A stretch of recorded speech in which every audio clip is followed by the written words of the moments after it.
혹시 얼굴이 너무 뜨겁고 따가워서 손 선풍기를 들고 다니시나요? 레이저와 항생제로도 해결되지 않는 홍조와 피부염 때문에 고생하시는 분들이 너무 많습니다.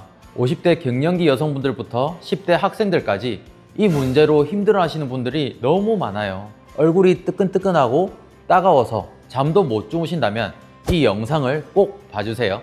홍조와 피부염의 진짜 원인과 해결법을 알려드리겠습니다. 저는 서라벌 한의원 정윤석 대표원장입니다. 먼저 홍조는 단순히 피부 자체 열감이나 염증만 해결해서는 근본 치료가 안 된다는 걸 아셔야 합니다. 사실 대부분 이 몸속에서 열이 올라와서 장의 점막에 염증이 생겨서 홍조가 생기는 경우가 많습니다. 피부과에서 레이저 치료를 받아보셨는데도 계속 재발한다면 그건 몸속 열을 제대로 해결하지 못했기 때문일 수 있습니다. 특히 저희 한의원을 요즘에 찾는 분들 중에 50대 갱년기 여성분들이 많습니다.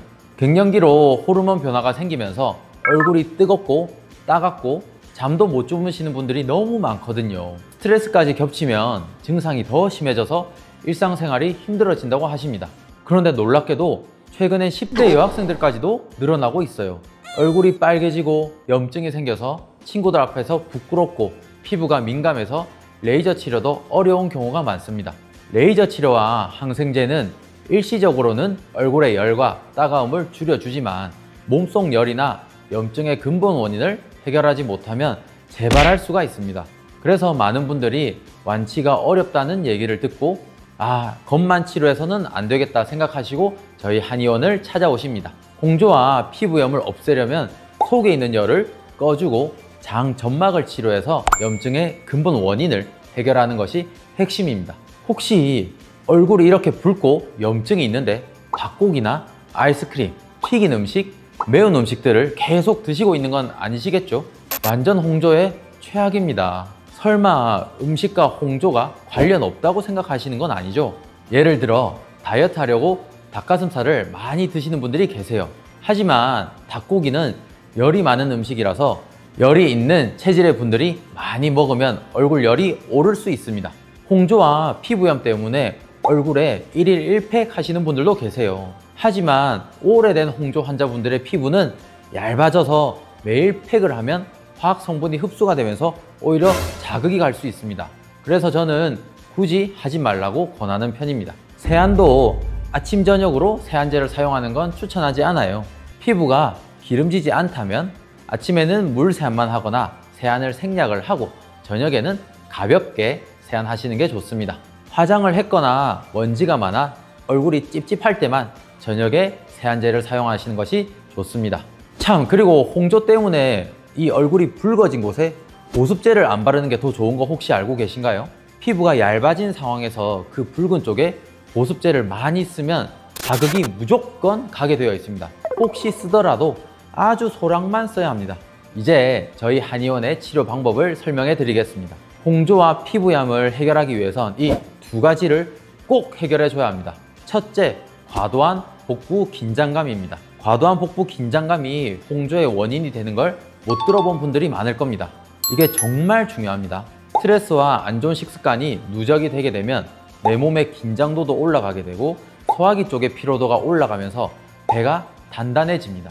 여러분이 직접 누워보고 가족분 보고 한번 배를 눌러보라고 해주세요.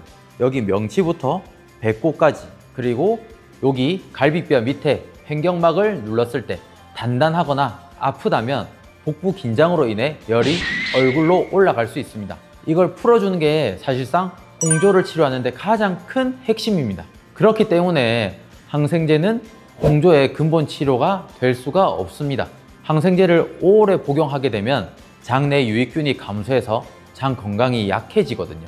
그러면 항생제를 먹을 땐 좋다가 끊고 나면 증상이 다시 악화되는 분들이 많습니다. 따라서 올바른 식습관과 함께 한약으로 장 점막을 회복하는 것이 정말 중요합니다. 두 번째로 해결해 줘야 하는 것은 목과 어깨의 심한 뭉침입니다.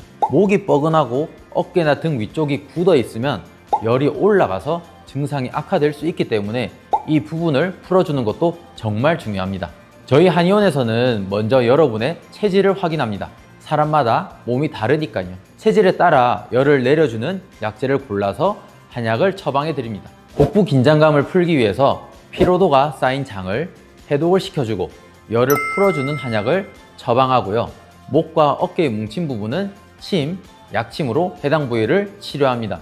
특히 홍조 같은 피부 질환은 열감 정도, 소화기 상태, 배변 상태에 따라서 한약 처방이 아주 세밀하게 조절돼야 합니다. 온도에 굉장히 민감한 질환이기 때문에 맞춤형 치료가 필수입니다. 한약이 안 맞으면 어떡하지? 걱정하실 필요 없습니다. 진맥 후에 한약을 바로 조제하는 게 아니라 여러 검증 과정을 거쳐서 이 약이 환자분께 맞겠다 싶을 때 약을 조제해 드립니다. 한약을 먹으면서 이 몸속 열이 빠져나가면 얼굴이 시원해지는 걸 느끼실 겁니다. 그러면 재발 걱정도 줄어들고요. 실제로 자꾸 재발을 해서 힘들던 홍조와 피부염이 점차 나아졌다고 말씀하시는 분들이 많습니다. 이렇게 속에서 열을 꺼주면 얼굴도 편안해지고 잠도 잘 주무실 수 있습니다.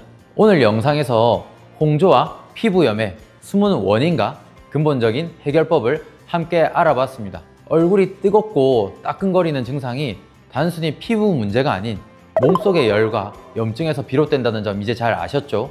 홍조와 피부염이 계속 재발하셨던 분들이라면 속부터 열을 내려주는 접근이 얼마나 중요한지 느끼셨으리라 생각합니다. 더 이상 겉만 다루는 치료에 의존하지 마시고 몸속부터 변화를 시작하는 게 우선이라는 점 꼭 기억해 주세요. 오늘 내용이 도움이 되셨다면 구독과 좋아요 그리고 주변 분들과의 공유도 부탁드립니다. 지금까지 서라벌 한의원 정윤석 대표 원장이었습니다. 감사합니다.